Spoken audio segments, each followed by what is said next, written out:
So what is 0, 1 raised to n? So 0, 1 is binary, a set of 2 elements, and 0, 1 cross 0, 1 is 0, 1 squared. Yeah? So this is basic cross product. And yeah, you do the cross product n times, that is your 0, 1 raised to n. Yeah, and yeah, is this set form a vector space? Can you call this set a vector space?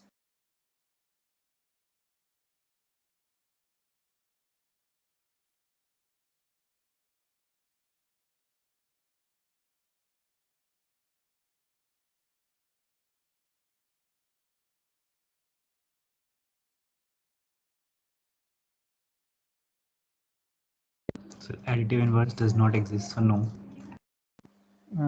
Something inverse doesn't exist. Okay. So it depends on how we define addition, I think.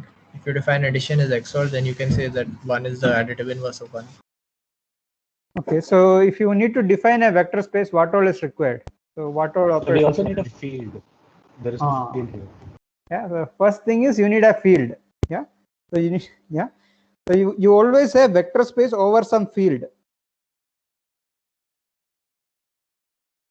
Over some field. So you need to first define a field, right, to say that okay, this set is some vector space over that field. So what is the which field can we say?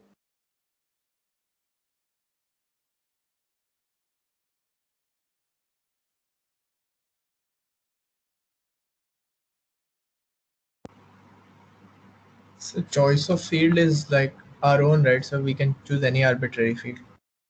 Okay, so yeah, could you tell me one field over which this is a vector space?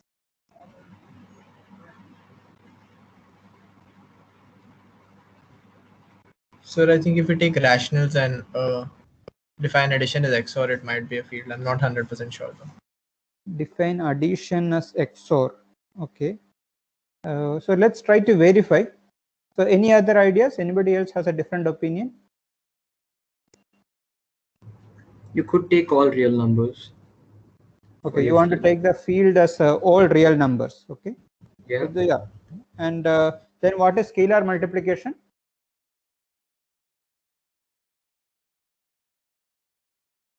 And what is yeah, addition in the vector space? Defined by us. Yeah, I mean, you come up with a reasonable definition. No? If you want to consider this is a vector space, okay, how can we consider? What is the definition of addition, multiplication? So we need actually 3 operations. Yeah, so the field should have addition, multiplication. So you already said what the field is. It is real numbers. It has a addition, multiplication. We need a scalar multiplication as well as vector addition. Yes, sir. Yeah, so what is the scalar multiplication and what is the vector addition?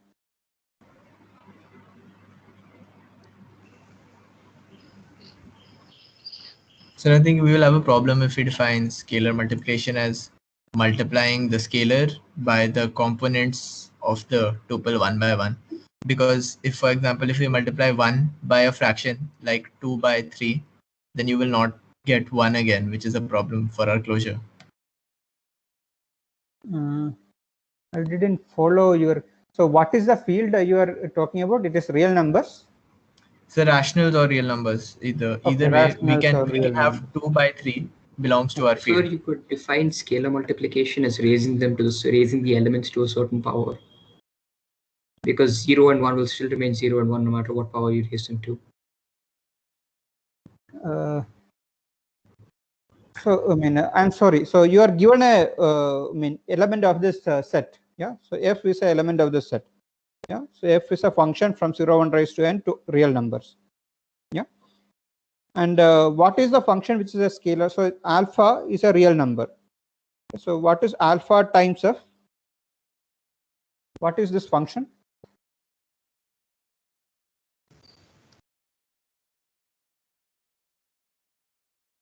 So let's say this is equal to g. Then what is the function g?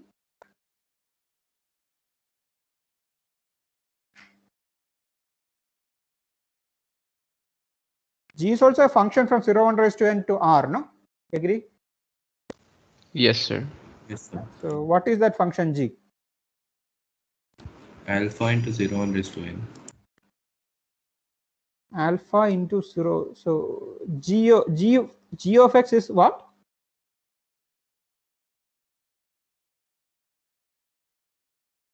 Alpha into 0 1 raised to n. Just the f multiplied by an alpha. Then this is not making any sense, no? So g of x has to be some real number, no? So it has to be some function of x. So, is it alpha into f of x? Yeah, it is alpha into f of x. That's the only thing that makes sense, no? Yes, sir. Yeah. So yeah. So yeah, we need to be clear about definitions. Okay. So otherwise, sometimes we'll get confused. So g of x. So this is scalar multiplication. And what is vector addition? So suppose you have two functions f comma g. Okay. So what is f plus g? What is that function? Let's say this function is h. So how do you define h?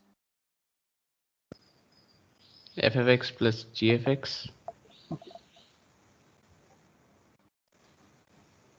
So yeah, so we have a proposal for how to consider this as a vector space. Yeah, we have defined what scalar multiplication is.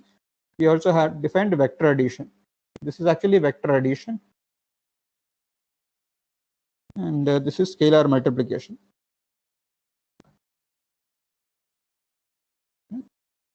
So yeah, is this a vector space under these?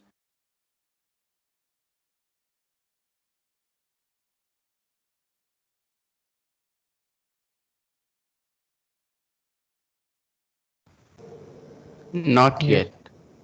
Not yet. Okay, why is that? What is missing? Sir, inverse. Inverse. You need to have an inverse in vector space, is it? Additive inverse, sir. Additive inverse. Okay, what is the additive inverse of f of x? Minus f of x. Minus 1 into f of x is a good additive inverse. Does it belong to this? Can we say that? Yeah, So it's that will minus be 0. minus 1 into f of x. Is that a function like this? The domain of this function is also 0 1 raised to n. The range is also real numbers, no? So let's call this at capital F. Does this belong to capital F? Yes, sir. Seems good. Anything else?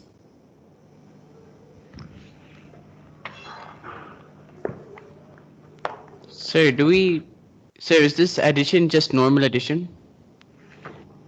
Yeah, so f for two elements of this set, f and g, yeah, f plus g is defined as the function h, where h of x is equal to f of x plus g of x.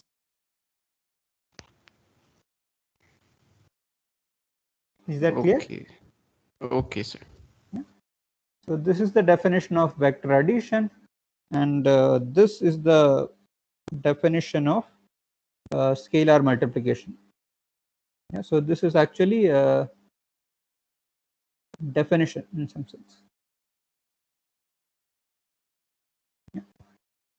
Okay, so can you think of any other field being involved here? This is a vector space under some other field also.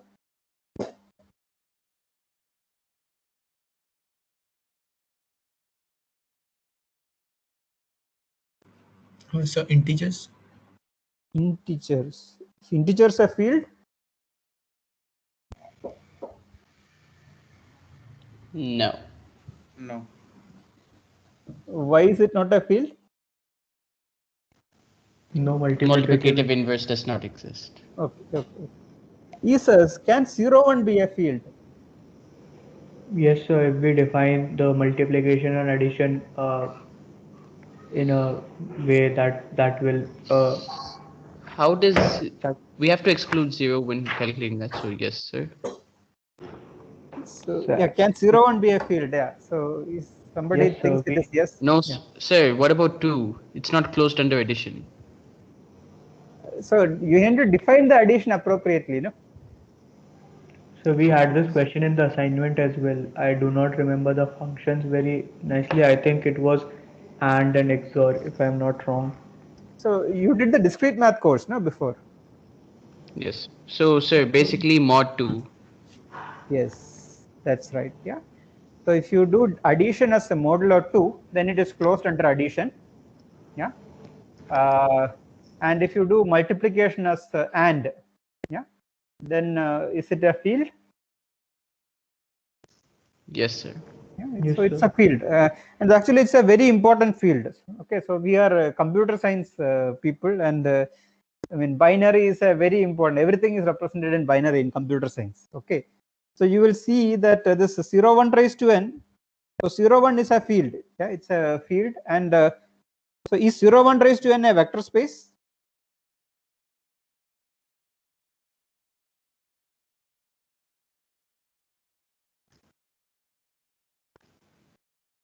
It can be a vector space.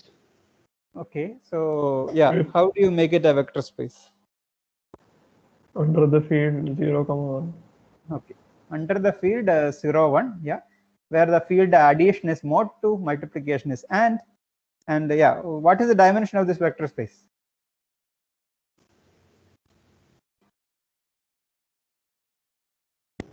So N. Is that clear to everyone? Yes, sir. Yeah, I mean these are like your So how real is this vector. dimension n? How is it dimension n?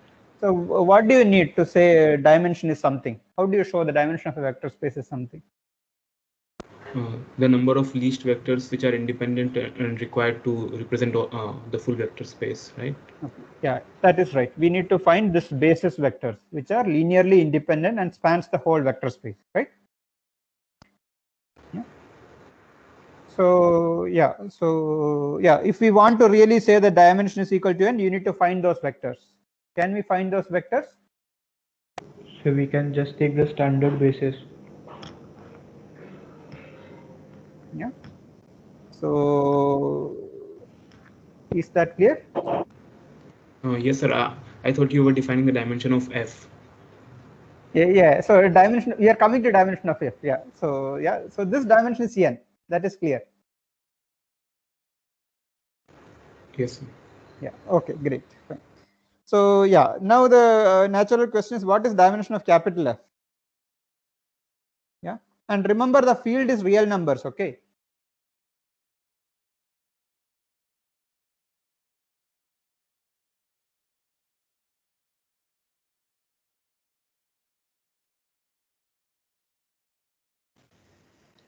One. Dimension of capital F is 1. Okay. There is a, Sir, for real numbers, right? If f is equal to real numbers. yeah, capital F is a set of all functions from 0 1 raised to n to real numbers. Yeah, we said that okay, you we convince ourselves that this is actually a vector space. Yeah, with where over the field real numbers under these definitions of scalar multiplication and vector addition. Yeah. So 2 raised to the power n. 2 raised to the power n. Is there anybody with a different answer? Wait, sir, could it be infinite? Because we have irrational numbers. Oh, could it be infinite? Okay. So R2 also has irrational numbers, no? I mean, R cross R also has irrational numbers, right? Yes, sir. But what is the dimension of this vector space? 2. 2. Why is the dimension of this vector space 2?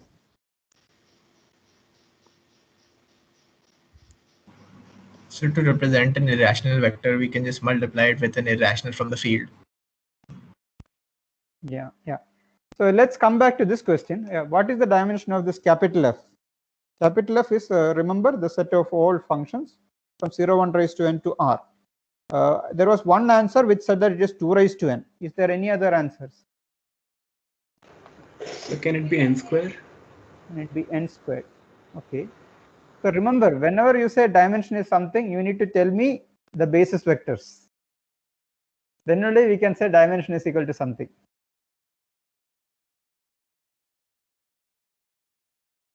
So is there some n squared vectors which span the entire space?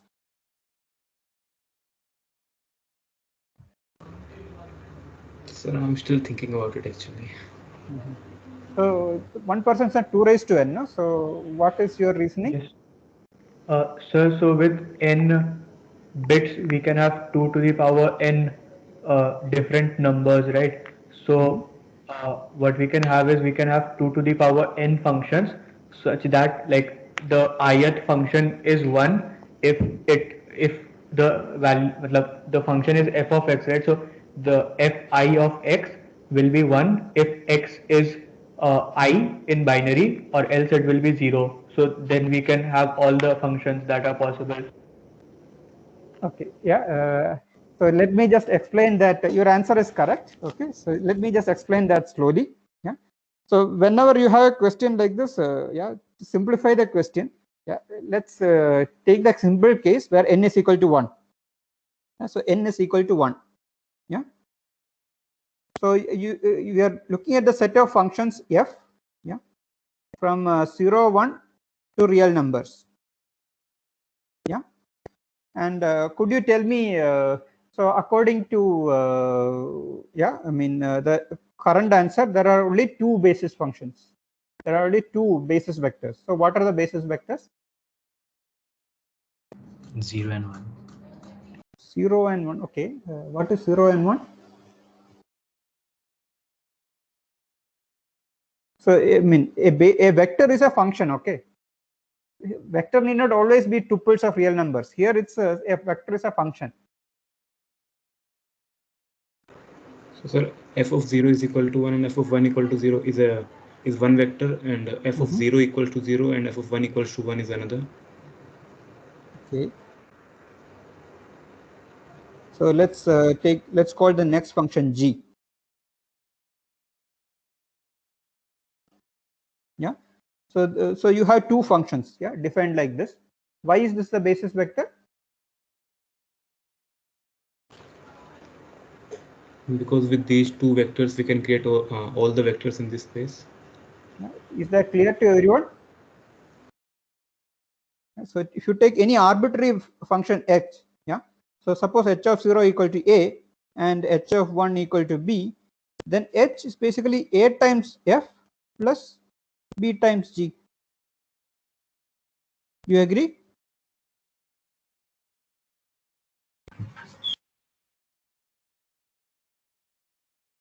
Yes, sir. Yeah. So now do you agree that the dimension of the space is 2 raised to n?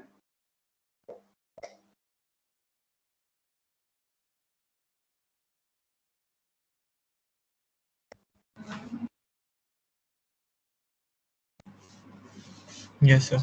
Yes, So, sir. but we can take the range as R now. We are saying that f of 0 is 1 or 0 only. But it can be any real number. Yeah, but you can multiply by any real number. No, this a and b can be any real number. Do you follow? No, I didn't get that. Can you repeat? So suppose you want to get a function h, yeah, which has the value √2 at 0 and I don't know, pi at 1, some very complicated real numbers.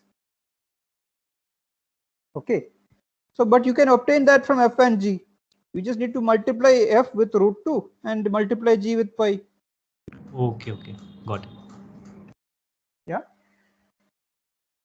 So I mean, the point of this example was vector spaces always need not be like tuples of real numbers. Okay, and very often when you study the next courses, you will see vector spaces which are some weird functions like this and everything. There's no obvious way of representing them as some tuples of real numbers. Yeah. Then also you should be able to reason out the dimensions. How do you find the dimension? You need to have a basis vector, yeah, which are linearly independent as well as it spans the whole space. Okay. So is there any questions about this, that this is dimension is 2 raised to n? And So we need to give 2 raised to n basis vectors. Okay, so I hope everybody understands what the 2 raised to n basis vectors has to be.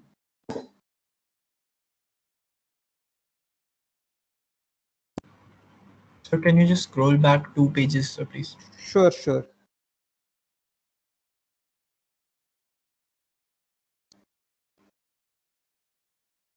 F is the set of function. So here n is fixed. Okay, n is fixed beforehand.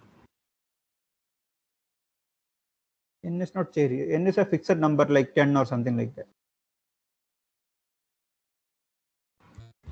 So just one doubt I had. So when we're multiplying the real by the function, we're never multiplying it by the argument of the function, only the function the whole function. That's right. That is my definition of scalar multiplication. Oh, okay. So, yeah. And under those definitions of scalar multiplication and vector addition, this is a vector space. You can verify. You have a long list of things to verify, but yeah, more or less everything is okay, right? I mean, you will need to manually verify to be completely convinced. Okay, so you have some list of 6 or 8 conditions you need to verify, but yeah.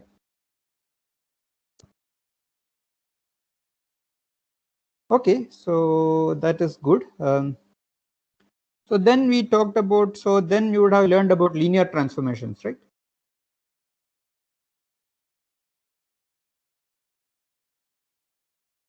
So you have a linear transformation. So what is a linear transformation? When do you call something a linear transformation? A mapping which preserves the linearity property. Okay, so it is a mapping from one vector space to another, right? Yes, sir. And yeah, so there is some linear property you have to satisfy. Yeah. So let's say you have complex numbers. Yeah, you know what a complex number is, and let's say the other vector space is r squared, r cross r. Could you tell me a linear transformation between these two?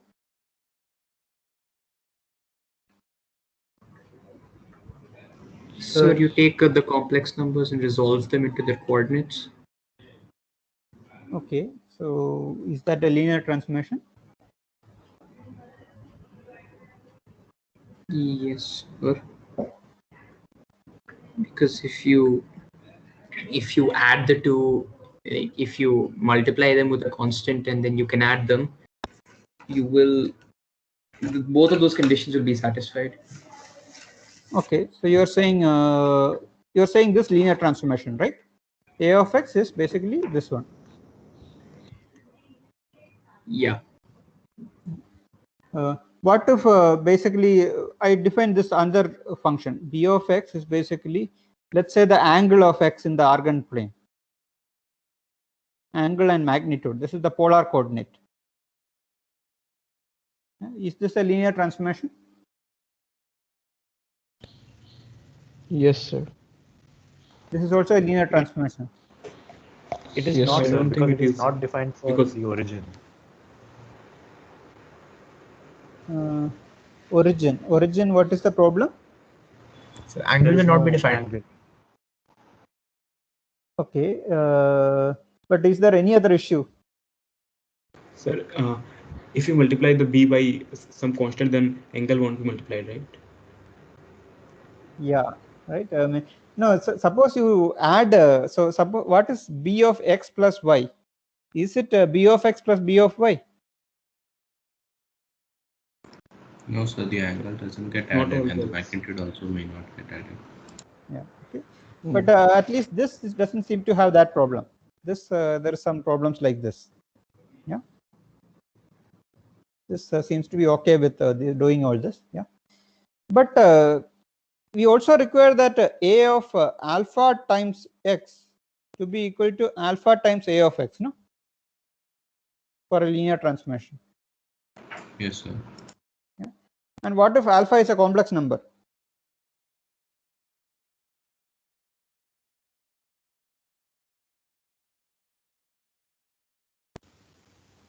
So the field should be same for both V and W, right?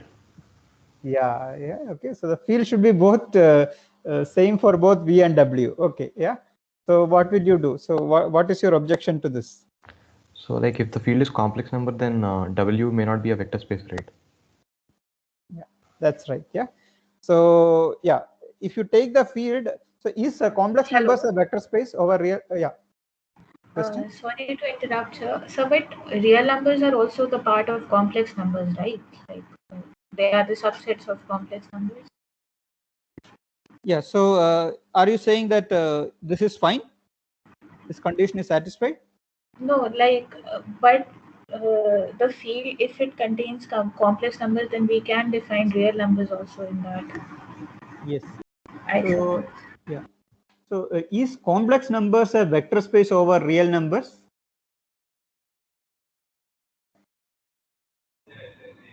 Yes, sir. Yes, sir.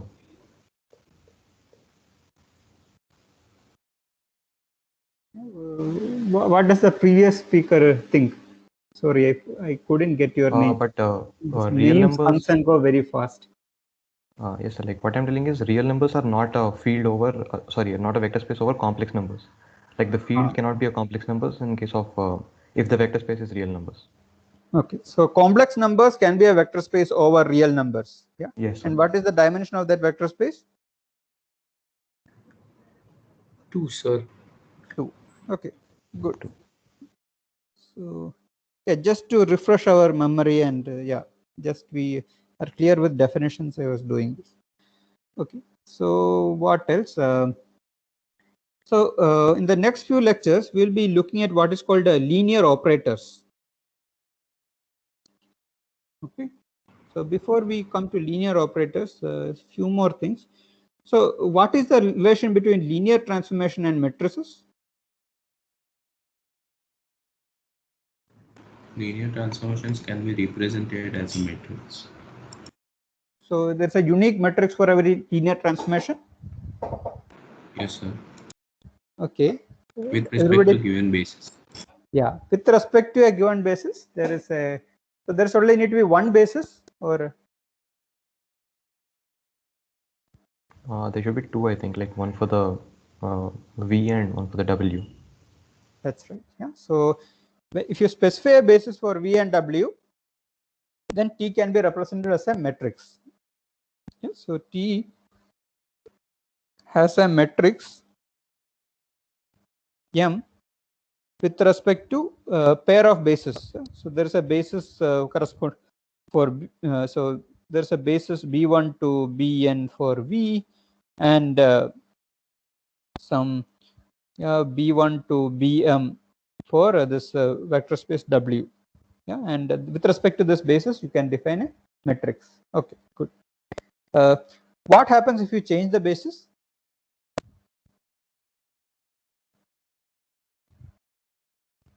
The matrix will also have to change. Okay, and you know how it changes and everything, right? You need to multiply it by some other matrix and everything. Yes, sir. Yeah. Okay, good. So fine. So in the next few lectures, we will be dealing with what is called linear operators.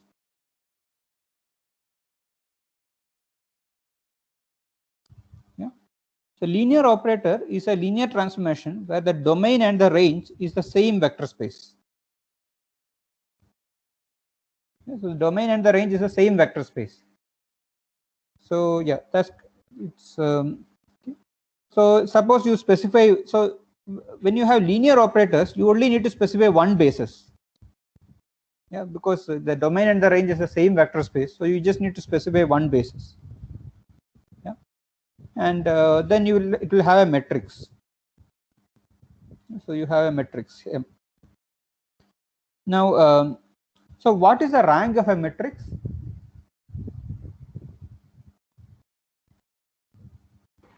The dimension of the range space. Dimension of the range space. Okay. So can you tell me a way of representing the dimension of the range in terms of the rows and columns? Number of linearly independent columns.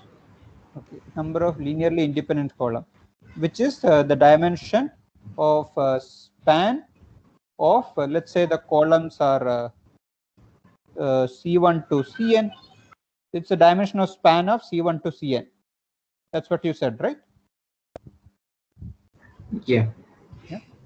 So what about the dimension of span of suppose you have the rows are R1 to Rn. Yeah. So what about the dimension of span of R1 to Rn?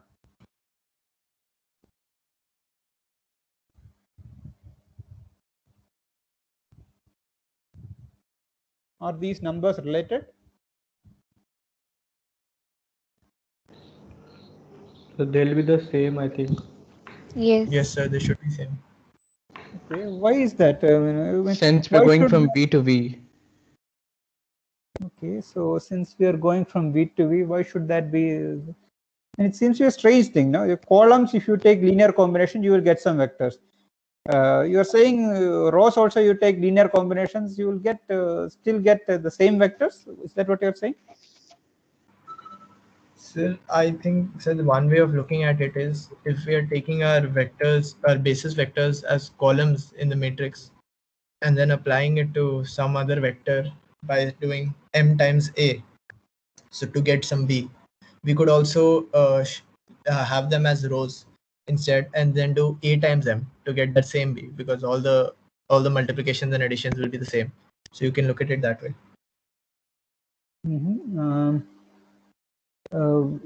I didn't fully understand. So you take the basis vectors as the column vectors. Yes, sir. So that is our convention, right, sir? So, okay, so let's say, we are taking the standard basis. Okay, so let's say the vector space of V is basically R raised to n, n-dimensional real space. This simple basic vector space. Yeah, and let's say the basis vectors are standard basis. Okay, yeah. So then let's say you have some linear transformation and you know the metrics of it. Okay, and now what you are saying?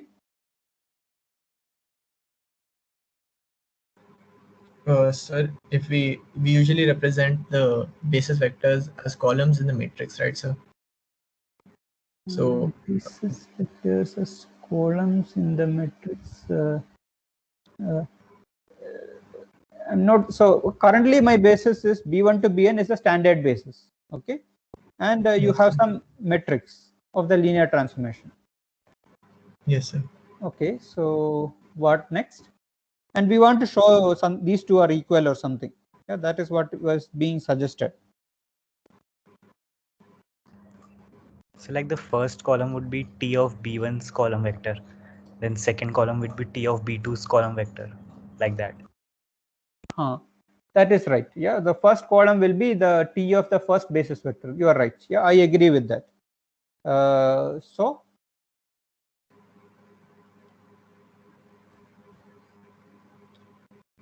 this is T of E1, this is T of E2, and so on.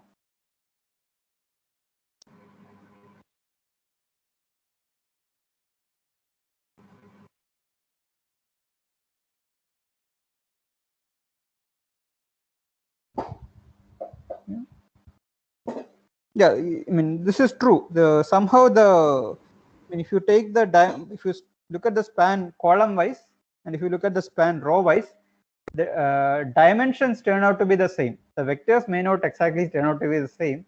I'm not completely sure if the vectors turn out to be the same, but the dimension turns out to be the same. Yeah. Why is that? What is the reason for it? Because it seems to be a very strange operation. No? How can the span of columns be same as span of rows? I mean, these are like very different things.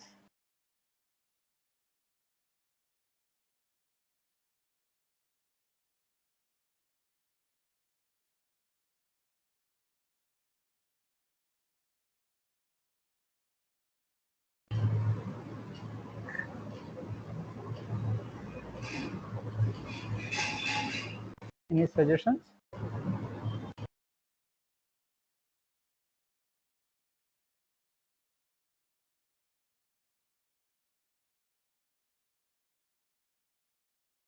Okay, so yeah, it's a very important question. Why is these two equal? Yeah, I think you should think about it. Yeah, and Yeah, so we will discuss that in the next class, but I think I want all of you to go back and think about it. Okay, why is this true? Okay, because it's a very strange thing. How can span of rows, dimension of span of rows be the same as number of linearly independent rows? Why should be equal to the number of linearly independent columns? It seems very different things. So,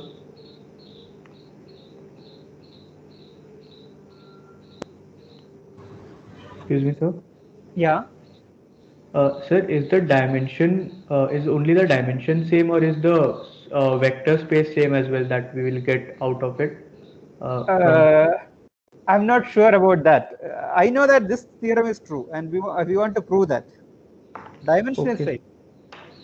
okay, sir. I don't think the vector spaces are same, because you are taking linear combination of very different vectors, no? I mean, how, Yes, sir.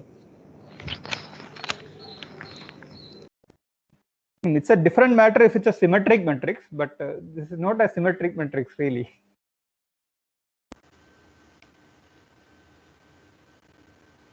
This is true for any matrix, in fact. So does it have to do anything with the inverse? It have to do anything with inverse? Okay, it might have. You guys, did you guys cover? You guys definitely have covered echelon form, no? Echelon form, how to convert it and everything. Yes, sir. Yes, sir. You also would have covered. So this elementary operation on matrices. How do you get the inverse from the matrix? There is a sequence of operations. Yes, sir. Yeah, So Gaussian elimination. Yeah. So, Yeah. so I think I have an explanation. So can I Okay. share it? Yeah, sure. Yeah. So like if we try to use Gaussian elimination in this matrix, so and not Gaussian, the Gauss-Jordan elimination, and try to make it into a row-reduced echelon form matrix. So then we will have only that many ones in the diagonal as many we have independent vectors, and all the rest of the rows will be zeros. So if we take it from column wise or row wise, it will be the same, because like it is in the diagonal element. So both the vectors will be same, therefore the dimension is same. Yeah, I mean, is that yeah? So I think you are on the right track, but you need to clearly justify, yeah, what all these things are justified. Yeah. So when you convert it into Jordan canonical form, yeah, what are you doing? You are just doing a change of basis, no? Yes, sir. Yes, sir. Yeah, you are just doing a change of basis. Yeah. So I mean, basically, you are looking at. I mean, so when you do this change of basis, I mean the dimension of range and dimension of all these things should remain the same, no? Even if you change the basis, dimension of range should remain the same. Yes, sir. Yes, Yeah. sir. Yeah.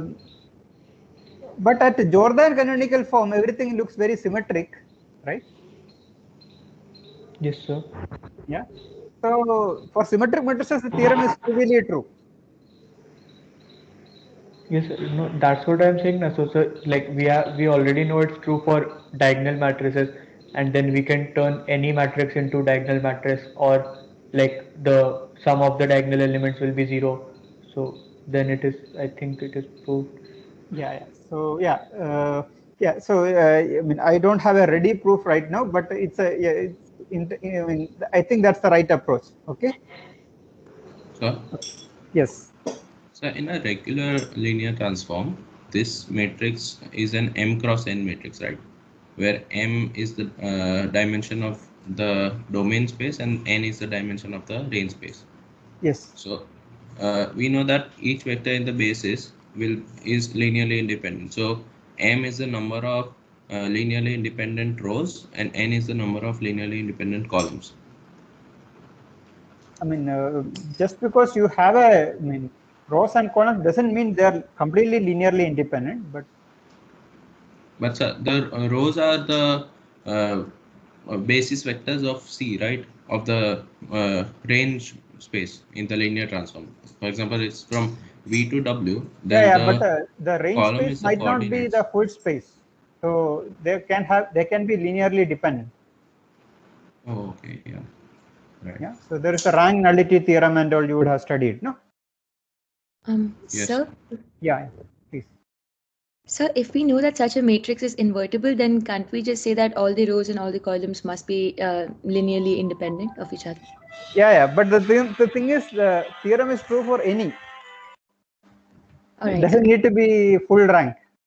Yeah, it need not be invertible. Then also the theorem is true apparently. Oh, got it, sir. Yeah. And then the way to do is, you will need to compare with the Jordan canonical form and things like that. Okay. So I will ask the TAs to discuss this in the tutorials. Okay, the proof of this. Okay. So, but I suggest that you find out yourself. Yeah, it's an interesting exercise. Yeah. Okay. So, yes. Also, sir, one small doubt. So from this theorem, sir, like we can extend this theorem and also say na, that if we have two vector spaces V and W and we have a linear transformation, then like if W has a dimension greater than of V, then also the maximum rank can only be the dimension of V and not more than that. Yes. Yeah. So you can generalize this and everything. Okay. Yeah.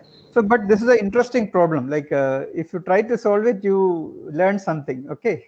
Okay. So let's move on to something new. Okay.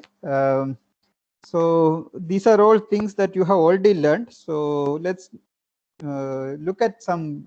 Yeah. Let's look at some interesting practical problem. Yeah. So Shreyansh had a question. No, sir, I have mistakenly clicked. Sorry, sir. Yeah. Sure. Okay. So let's say let's look Sir, at I the just had a interest. doubt. Yes.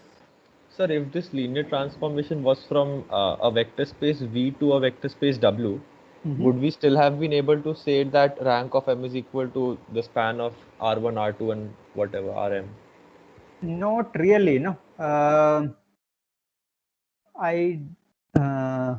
Yeah, yeah. I think even there it is true. Actually, let me just think about it. I think even there it is true. Yeah, I think even there it is true. In fact, you don't need both of the to be V, and it can be a non-square matrix also. And the row rank equal to the column rank. So row rank is defined as the dimensional span of the rows, and column rank is the dimensional span of the columns. And this theorem is called row rank is equal to column rank.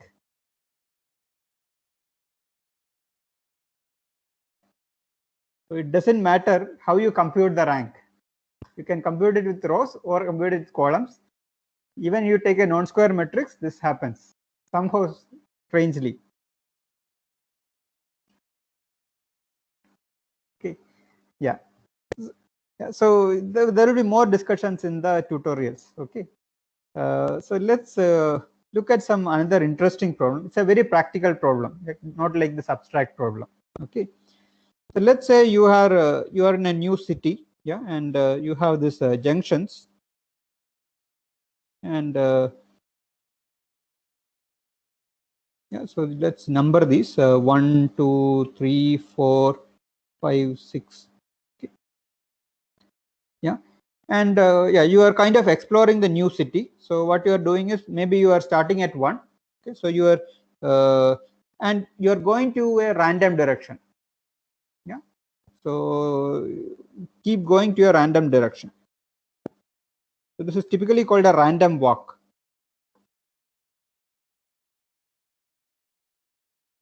So you have some nodes, you have some edges, and you are just doing a random walk. You're, from a node, I'm just taking a random edge going out of it. Yeah. And let's say you are starting at, so initially suppose you are at the vertex 1. Yeah. Where are you going to be in the next step of random walk?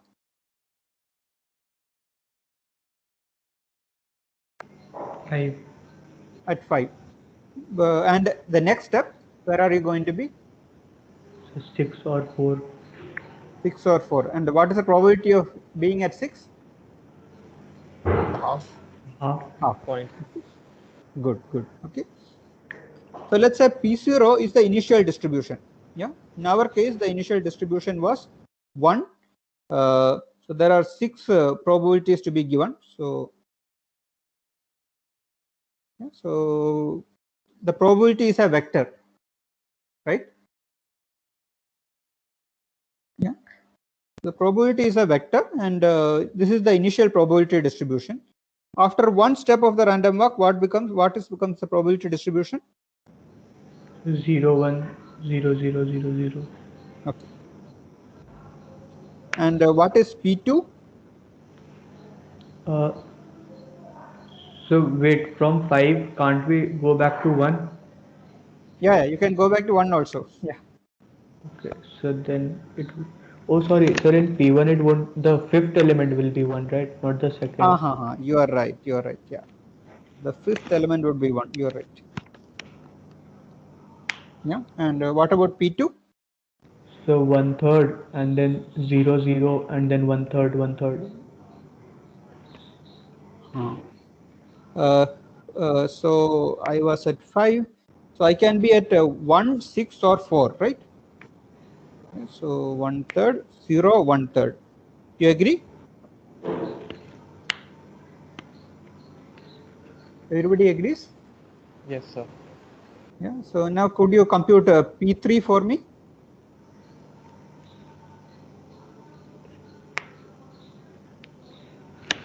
Oh, bhai sahab. Yeah. So P3 seems very complicated to compute, no? So what is the first number?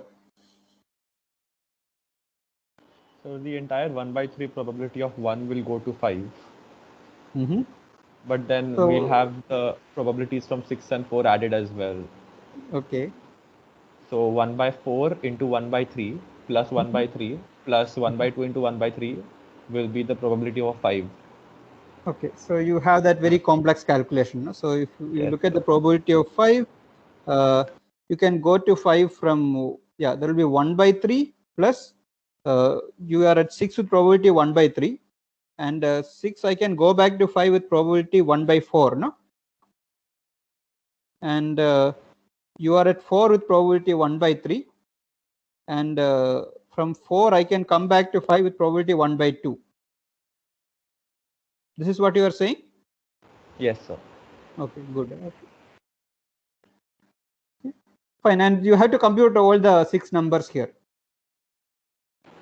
For 1 it will be 0. For 2 it will be 1/3 into 1/4.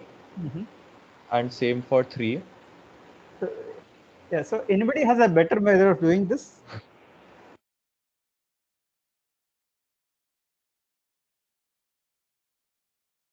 So we could perhaps compute a matrix of some sort that would store this in some form that we can go to 4 places from 6 and 3 places from 5. And then from the previous one, like from P2, we could somehow multiply the two matrices to get the next one. Okay, that is an idea. So what is the matrix should look like?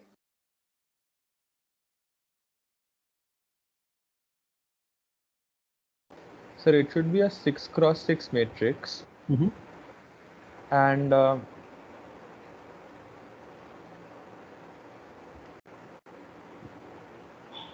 suppose we are thinking of the first column, first row, then we'll have to consider the fact that 1 can only go to 5. So in that one, So if I multiply everything will by be 0, yes, except that the fifth element will be 1. So the first column should be this you are saying.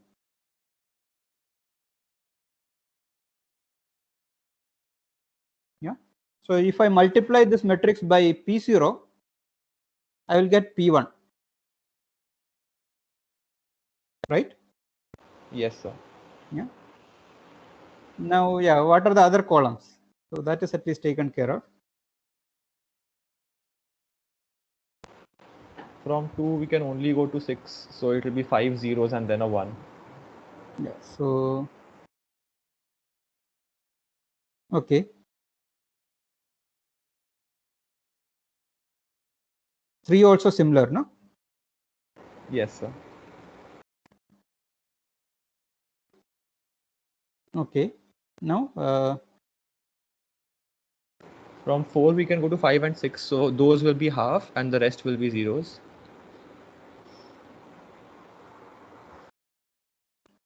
okay, and finally 6. So I think it will be 1 by 4, 1 by 4, 1 by 4, 1 by 4, 0. Yeah. So we skipped 5.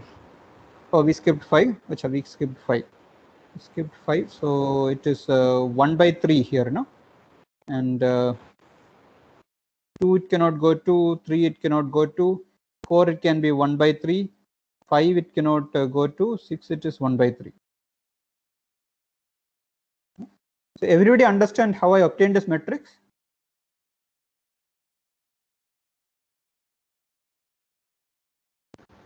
Sir, could you please repeat how you define this matrix? Yeah. So the ith column of this matrix, yeah. So let's say Mi is the ith column. Yeah. So Mi is basically the vector of probability distribution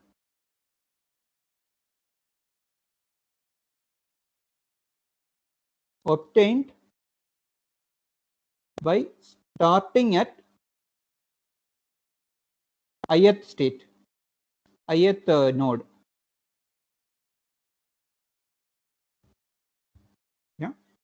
Suppose I start at 1, the next step I can only be at 5. So the probability distribution is this. If I start at 2, the next state I can only be at 6. That's why this is like this. 3 I can only be at 6. That's why it is like this. 4 in the next step I can be at 6, and 5 with probability 1 by 2, 1 by 2. That's why it is like this. Is that clear?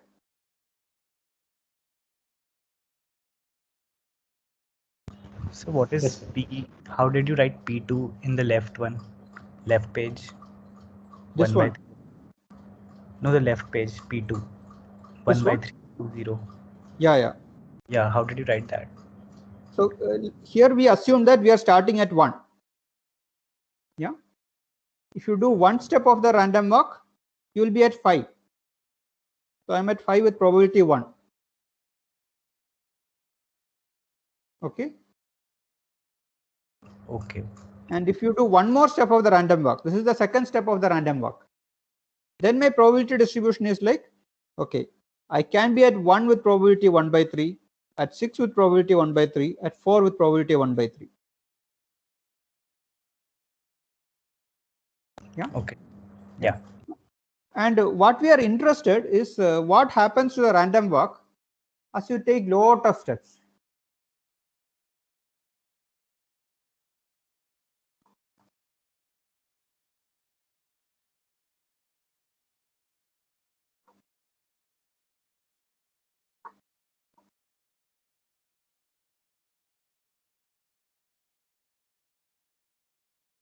Yeah, so this is the question we want to answer.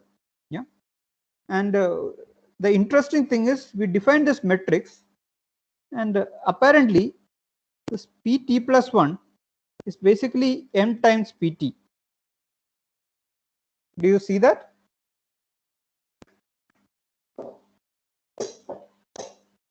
Yes. So it's very easy to compute a pt plus 1 from pt. It's just multiplied by the matrix. So, but how are we getting it? Like, how are you getting it? Okay. Yeah. Yeah. So is this true for t equal to 0?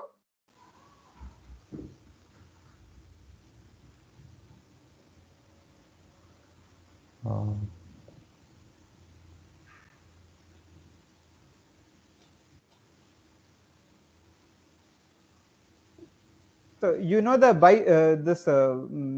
probability rules. No, you need to do conditional probability and then multiply and everything.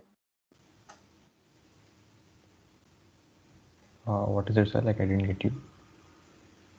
So when t equal to 0, so p1 is basically m times p0. You agree? Yes, sir. Like according to the equation. Yeah. is P2 equal to M times P1? I don't know, but like we need to multiply. You can multiply and see, no? What is Yes. P1? Basically, it will give you the fifth column. Fifth column is 1 by 3, 1 by 3, 1 by 3, and this is P2. Okay, yes, sir. Yeah. And can we get P3 from P2? So let's substitute T equal to 2. Yeah.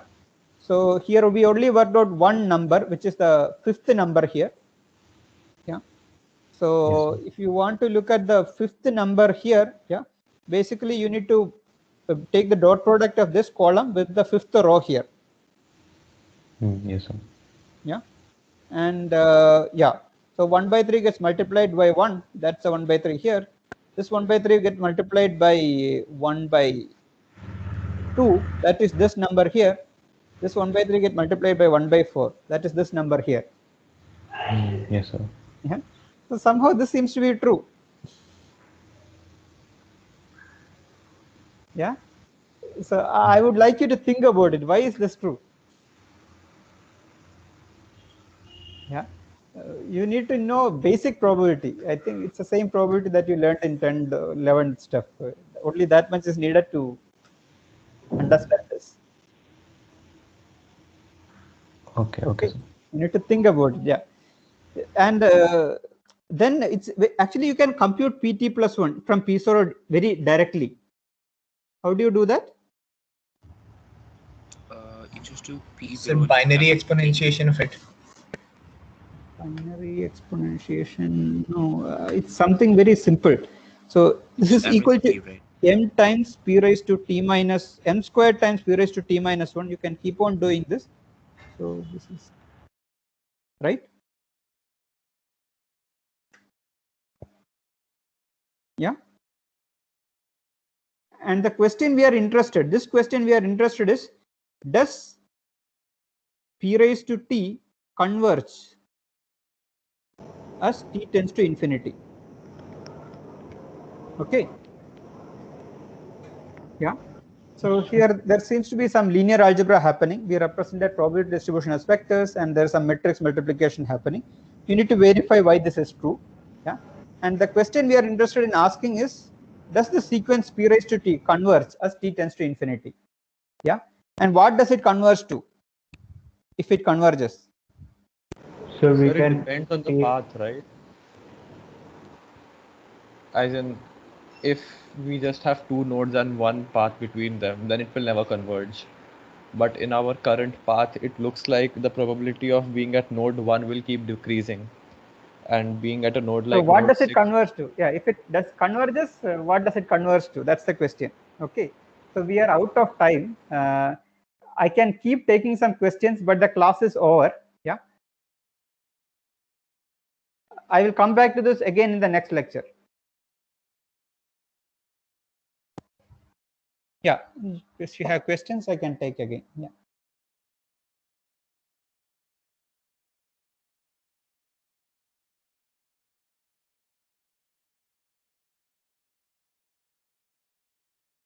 Yeah, there were some questions.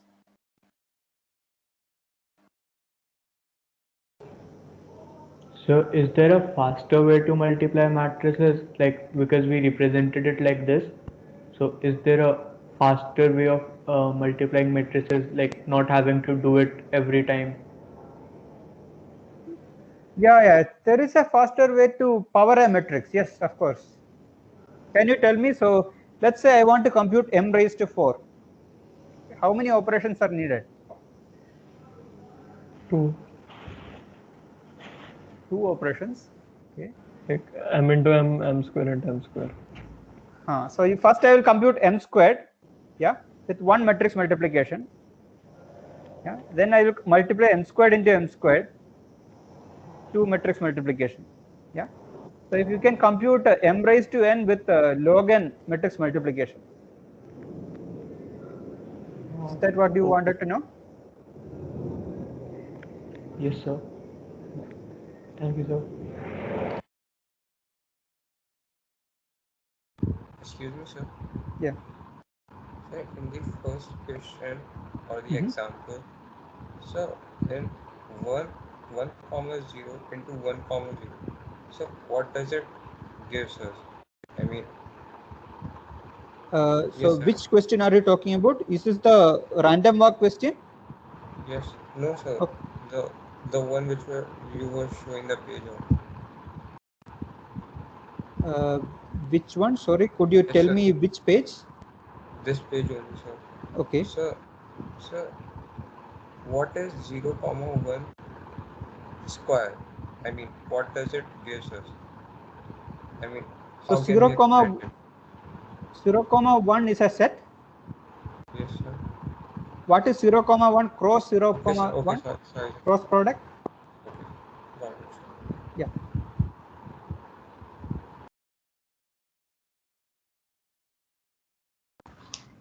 Hello, sir. Can you tell that again? 0 comma 1 square. So this is nothing but 0 0 0 1 1 0 1 1. Okay, so is that the domain for that function? Yeah. So when you substitute n equal to 2, then it is the same. So how do we give? So we give it like 0 comma 0 or 0 1 1 0 as input to that function, right? My vector space is the set of all function of this form. You look at all the functions for which the input is the set of n length strings and output is a real number. Yeah. Question is, what is the dimension of this vector space?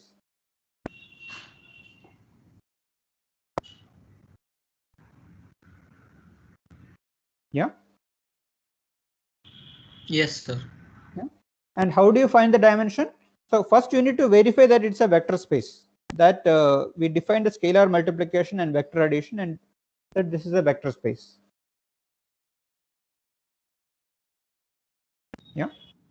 So, sir, like f is like a f of I mean, it has a specific input like f of x and g of x. I'm not able to wrap my mind around it. Like, if you can give me an example of this function, it will be great, sir. So how many functions are there from 0 1 raised to n to 0 real numbers?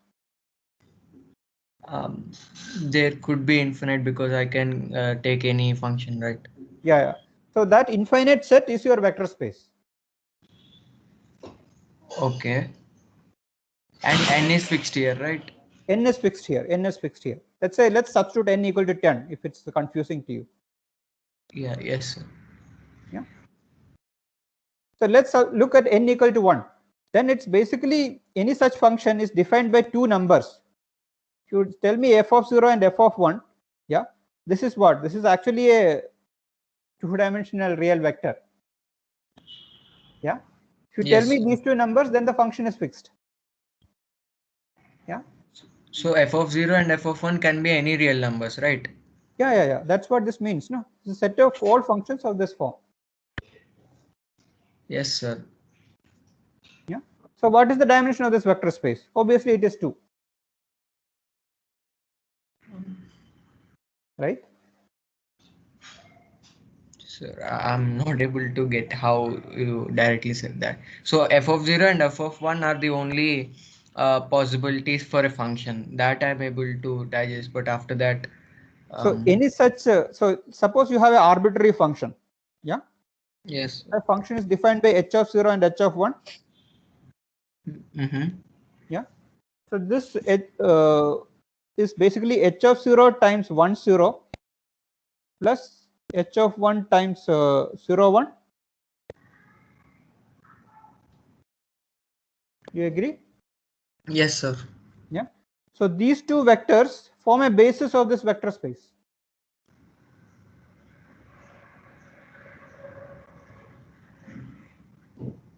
But that is the vector space itself, no, sir.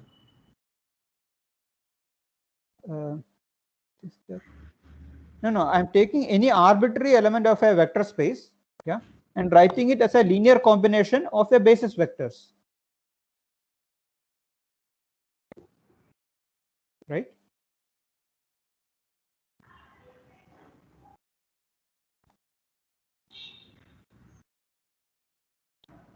Okay, so where are you stuck? I mean, Sir, what is a vector space?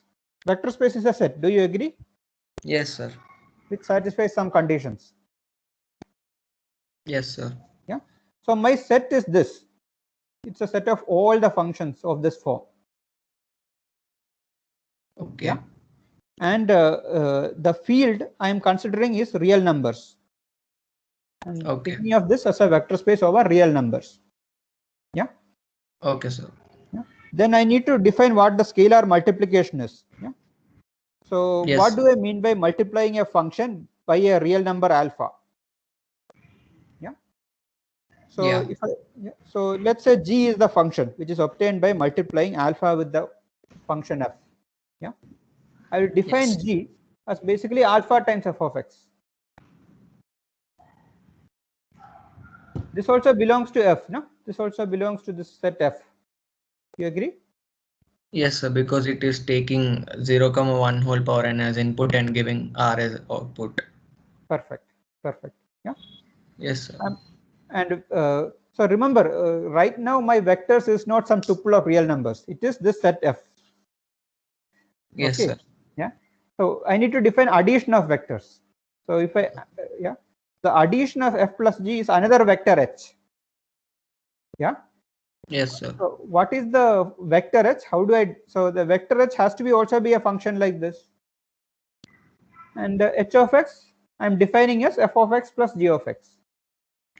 Yes, sir. So this is also a function belongs to capital F. Yes, sir. Yeah. So now the vector addition and scalar multiplication you are clear. Yes, sir. And this f is closed and under both. You agree? Yes, sir. Yeah. Okay.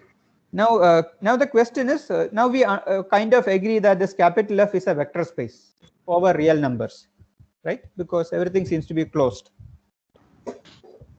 Yes, sir. Yeah.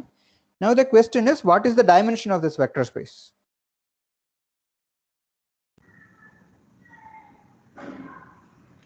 Yes, sir. So like we have to find basis for that.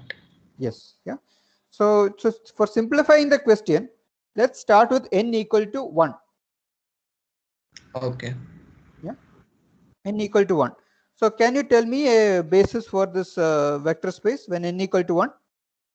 So if n equals to 1, it vector spaces all the possible functions which take 0 or 1 as input and give a real number as output, right, sir?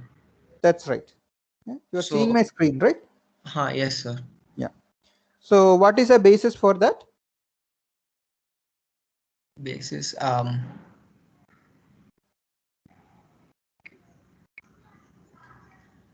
So consider these two functions. This is one function f and this is one function g.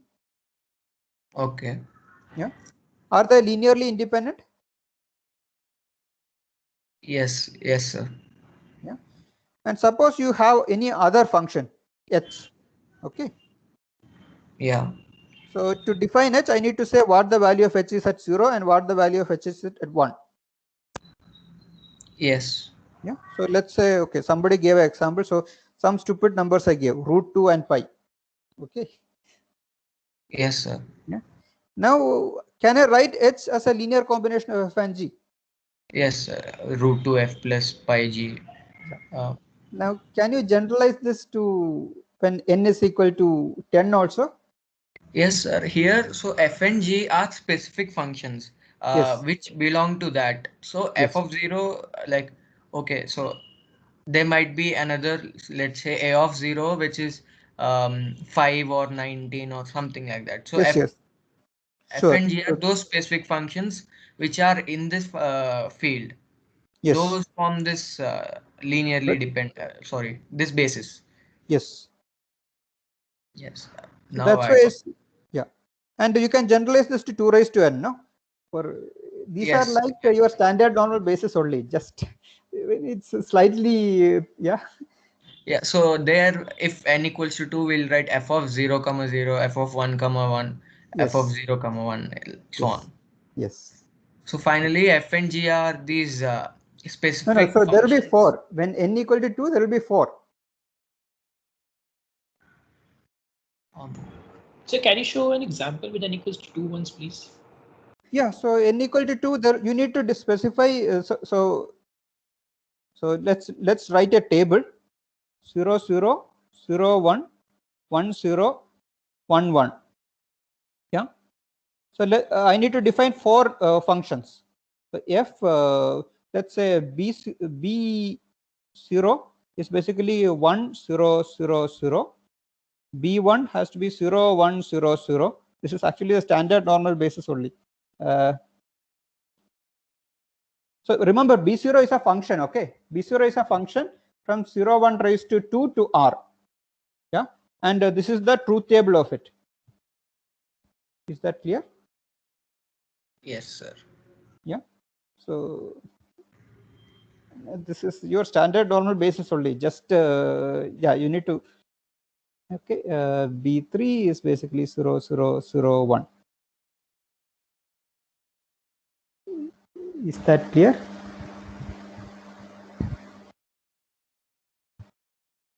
Yes, sir. Clear. So now you can write any function from 0 1 squared to r as a linear combination of these functions.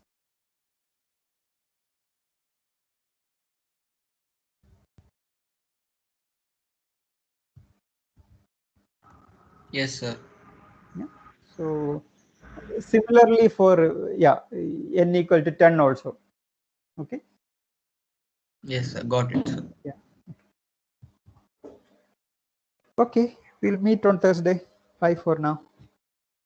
Thank you, sir. Yeah, sure. Thank you, sir. Thank you, sir.